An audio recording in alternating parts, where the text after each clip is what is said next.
Grazie mille, sono emozionante ovviamente, mi fa molto piacere. Io ringrazio tantissimo Fondazione Milano per Expo e il Politecnico di averci dato questa opportunità, perché come vedrete il lavoro con Vanja di quest'anno è stato proprio una partenza, un abbrivio di un'attività di ricerca che avevamo intuito come rilevante e che ha utilizzato di questo anno di lavoro intenso di Vanja per approdare adesso a una forma molto più solida e che va con le sue gambe, come auspicabile in qualsiasi progetto di avvio.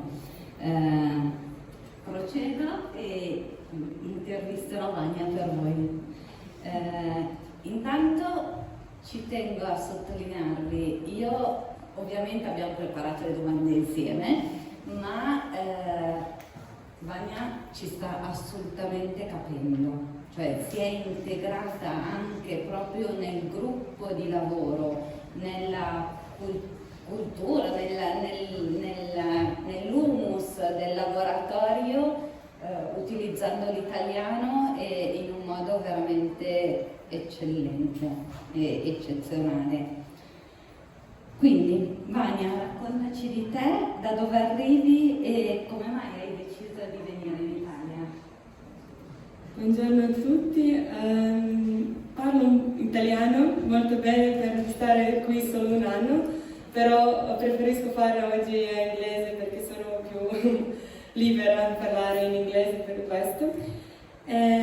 So I would like to start just introducing shortly myself. So I finished Bachelor and Master, as it was mentioned before, at the Faculty of Technology at the University of Novi Sad. After that, I wanted to continue doing the research in European Union, and I decided to apply for a PhD position in Belgium. And I started at Microgravity Research Center, but my PhD thesis was focused on biomedical engineering. And the last 2 years of my PhD I dedicated to work on the development of artificial intelligence-based tool that should support diagnosis of burns. And during this period I was working in a close collaboration with the medical doctors in the Military Hospital of Brussels. And in this period, actually, I realized that this is what I want to do, that this is how I want to continue my research path. And I knew that when I saw this bando open, I knew that this is opportunity for me to apply and to come to Italy. Just to give a complete picture, I came to Italy also for a personal reason, because when I was finishing my PhD, I was in a long-distance relationship with my boyfriend, who is Italian, from Milano. So it was a double win for me. I got to work in a field that I really appreciate and love, and also from a personal perspective. So thanks to Fondazione di Bracco, now I'm here in Italy doing the research and still with my boyfriend. Okay.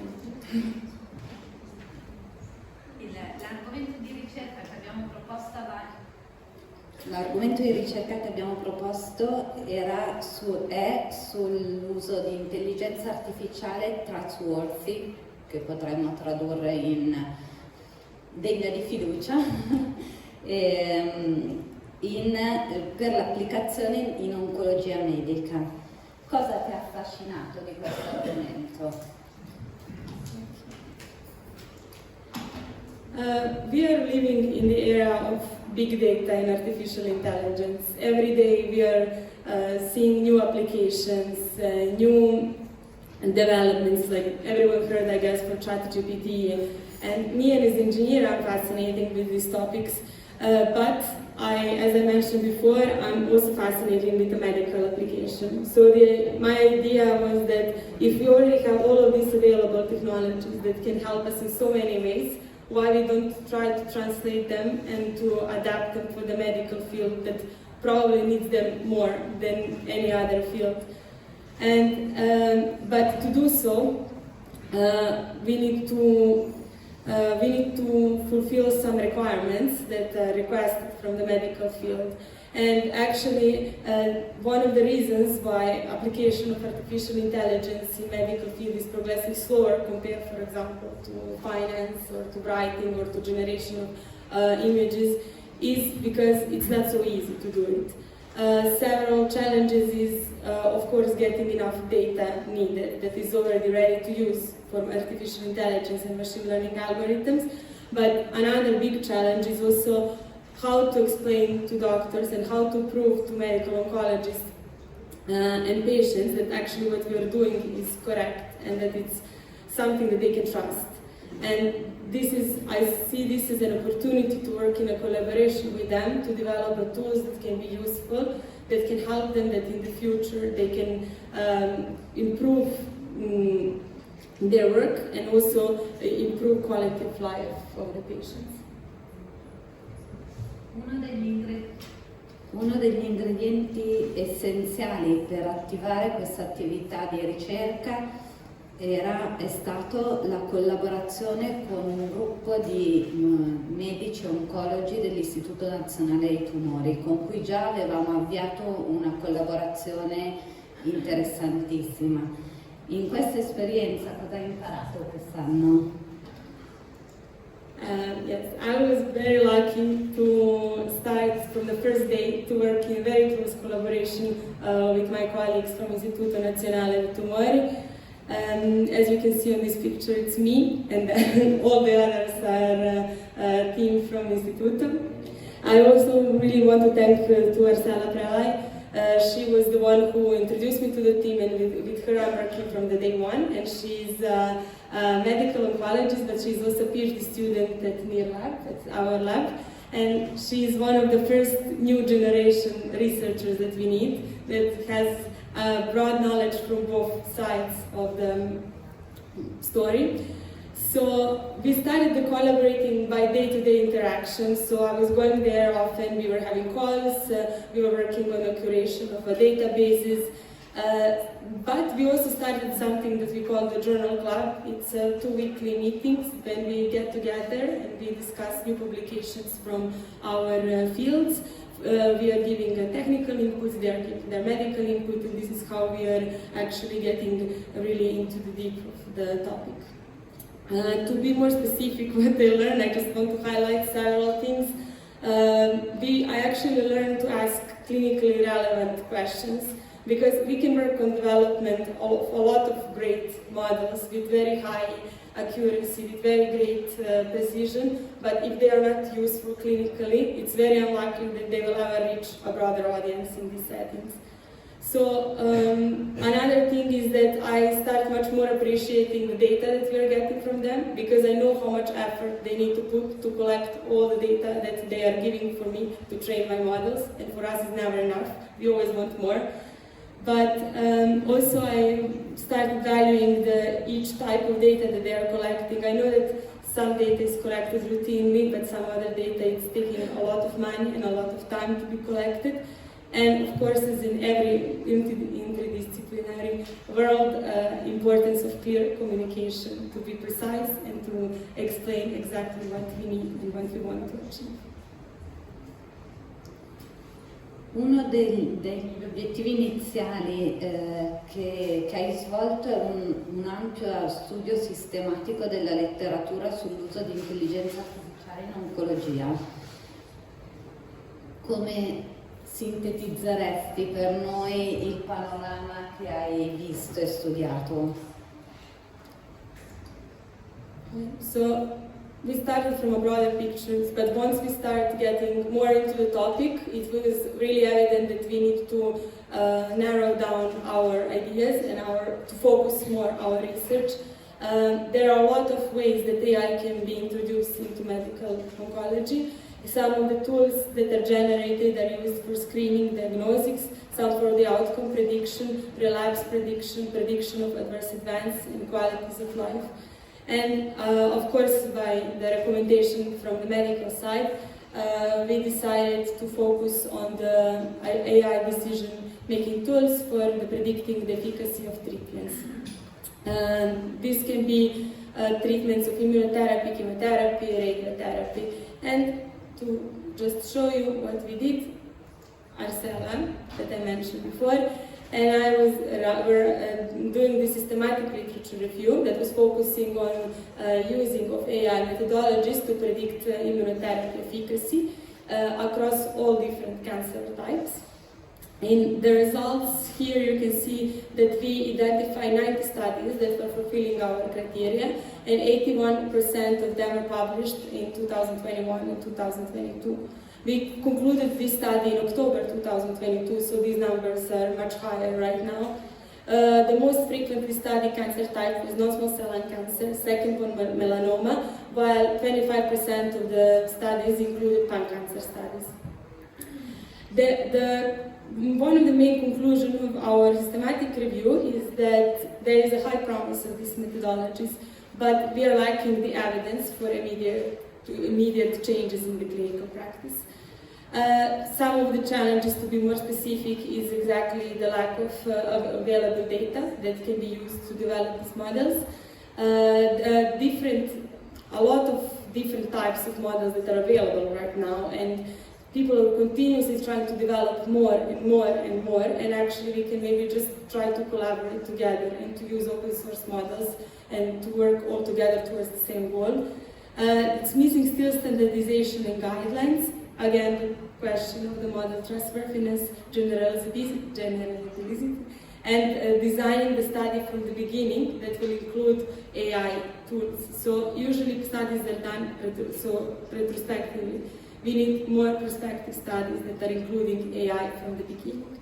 And this you can see on this graph, the design that we created that presents a general pipeline that should be followed when designing this type of a model for predicting efficacy in cancer patients.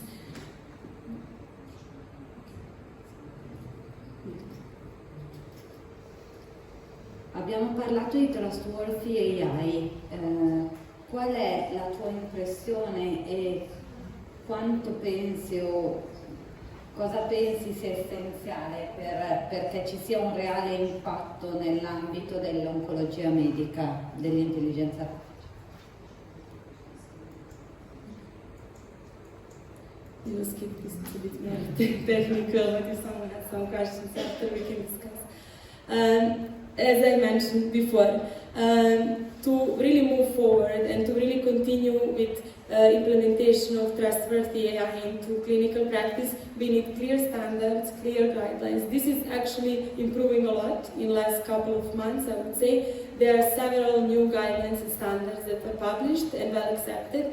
This is, for example, here, ethical guidelines for trustworthy AI by European Commission. This is published in 2019. However, a lot of studies, even in the systematic review that we've done, are actually not following the guidelines that are presented here. The second is we need to work together with people who are with medical oncologists and other medical persons who are collecting this data.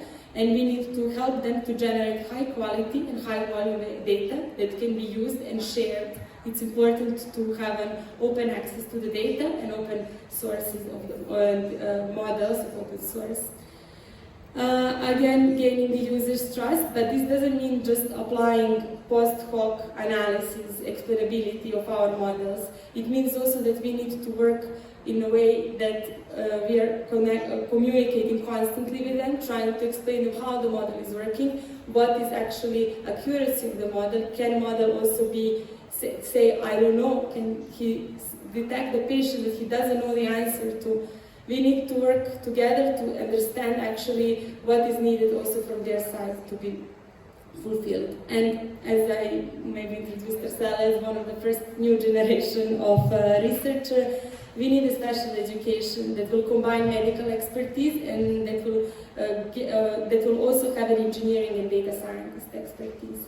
And actually, last three weeks, I've been in two, maybe one best computational oncology laboratory in the world, the University of Chicago and in MSK in New York.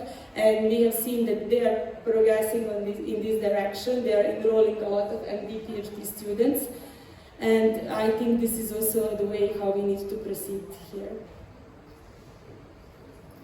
Concludendo, sono molto lieta di annunciarvi che la collaborazione con Vanja non termina con la conclusione dell'opportunità dataci da Fondazione Milano per Expo, ma Politecnico insieme all'Istituto Nazionale dei Tumori, appunto la dottoressa Arsela Prelei, che è stata citata da Vanja più volte, abbiamo vinto un progetto europeo Horizon Europe che si chiama HydriLung e che proprio vuole costruire una rete europea per verificare l'usabilità e la possibilità di traslare alla clinica l'utilizzo di intelligenza artificiale per la previsione dell'immunoterapia in pazienti con non-small cell lung cancer. Arsela, se ci vuoi dare un'immagine di questo progetto, poi concludiamo. Okay. Okay, this is just like main image of the HydriLung project that Professor Pedrocchi introduced. The main goal of this project is to develop a data storage and a platform that will integrate real-world and multi-omics data for non-small cell lung cancer patients that are treated with immunotherapy. It has 16 partners. Politecnico is one of them. Among them, there are 6 cancer centers, 4 in Europe and 2 outside, one in Chicago and one in Israel.